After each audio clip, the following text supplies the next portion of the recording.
The moment the sky split in two over Sector 9, I knew my life was over.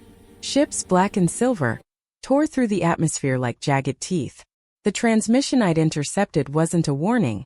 It was a declaration. And at the heart of it all, hovering above the abandoned human colonies, was her. The bride I had chosen without knowing why. But she was broken. Shattered in ways no human hand could ever fix. And yet, something in me refused to look away. I had been a simple salvage operator on the outskirts of Orion's reach, a man who measured life by the weight of scrap metal and the hum of dying engines. Choosing a bride from the alien archives was supposed to be ceremonial, a bureaucratic placeholder for a system I barely understood. But when her profile appeared, her image flickering with corrupted data, I had felt something. A pull, a resonance, like a voice echoing inside my chest. I had ignored the warnings. I had clicked accept. And that choice had just crashed into reality. She arrived in pieces, literally. The alien vessel disgorged her form onto the landing pad, limbs misaligned, her translucent skin etched with fractures of light that should not have existed. Her eyes, a deep cobalt void, flickered with something resembling fear. Or was it anger? No protocol covered this. The station's AI buzzed warnings I couldn't interpret fast enough. My heart thumped like a war drum. She looked at me, her voice broken, a static rattle of syllables I almost understood. And then in the pause that followed, she reached toward me, not with malice but with something far stranger. Trust. But that was only the beginning. Her name was Lyra.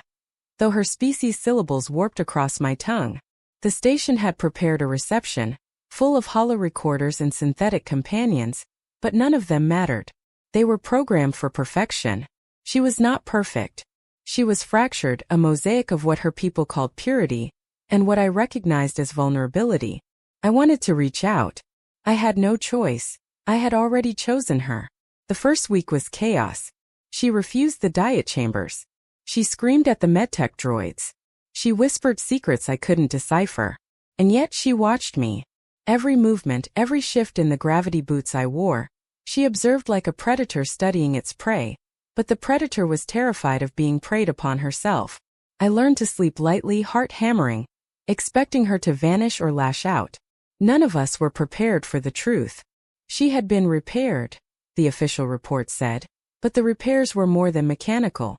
Someone or something had attempted to overwrite her consciousness. What I saw in the data logs chilled me. A human technician had tried to impose emotions, memories, even loyalties, as if sculpting her soul like clay. She had survived, but only barely. Her mind had fractured under the weight. What I saw next changed everything. She didn't speak in sentences, at least not at first. Instead, she mimicked me. My expressions, my hesitation, my small, involuntary movements. I realized she was learning not as a machine would, but as a child. She was terrified of herself. And yet, there was an intelligence there, a glimmer that no human could manufacture. She understood danger the moment she saw it. She understood grief when she saw it in my eyes. The station's command tried to intervene. They sent envoys full of polite, calculated insistence that she be normalized, aligned with protocol. I refused. I had already seen the flicker in her eyes when I held her hand that first night. She was more than protocol. She was real, broken, yes, but alive. And I could not let them destroy what little was left of her. Weeks passed. Slowly Lyra began to speak. At first it was single words. Cold. Fire. Run. Then came fragments of sentences, questions about life, about humanity, about me. And each time she spoke, she tested boundaries, not in defiance but in hope. She was searching for the bridge between her broken world and mine. I taught her to laugh. I taught her to touch without fear. She learned human idioms, often mispronouncing them in ways that made my chest tighten. And all the while we were being watched. The overseer drones hovered silently outside the station's observation ports, their sensors recording every gesture. I knew that eventually someone would decide she was too human, too unpredictable. The turning point came when the first assault hit. A rogue faction of her own people, believing she had been corrupted by human influence, attacked the station. They tore through the hull, ripped apart communication relays, and left burning corridors in their wake. I fought with what little training I had, desperately shielding her as fragments of the ceiling crashed around us. she screamed, not in terror but in anger. And in that scream I realized something terrifying and wonderful. She cared. She cared about me. About us.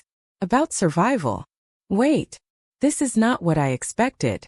She moved with precision, guided by instinct and learning alike, pulling me from the debris, covering my blind side when another drone opened fire. And when the battle was over, she collapsed against me, exhausted, trembling. I had never felt so responsible for another life. And yet I had never felt more alive. Recovery was slow. The station's structural AI warned us that the damage was critical. Yet, for the first time I saw her smile, a jagged, uneven thing that seemed to defy her own broken programming. And in that smile, she reached for my hand again.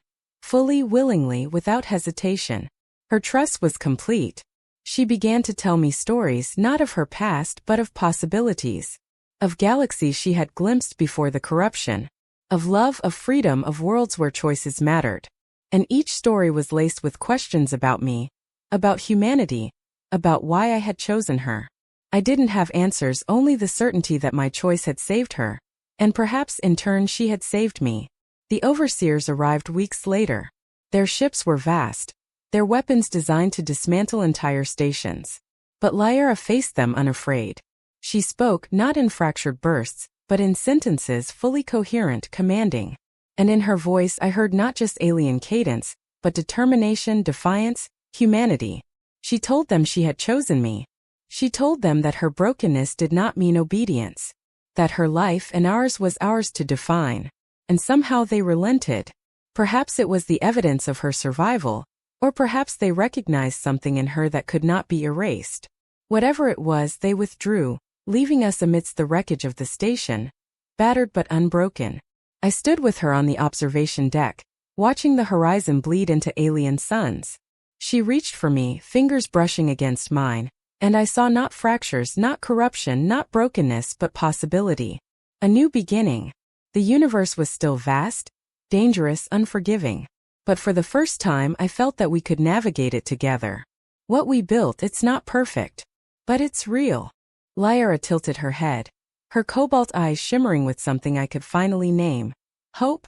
Real, she repeated. And then, after a pause that stretched like the void between stars, she said, together. And in that moment, I realized that choosing her had never been about ceremony or protocol or appearances. It had been about survival, yes, but more than that, it had been about love. Fragile, improbable, shattered love that had somehow mended itself in the cracks. The stars outside were indifferent, endless. Yet in the quiet hum of the station, amidst wires, fractured panels, and the faint smell of burnt circuits, we were alive. Together. Whole in ways the universe had not anticipated.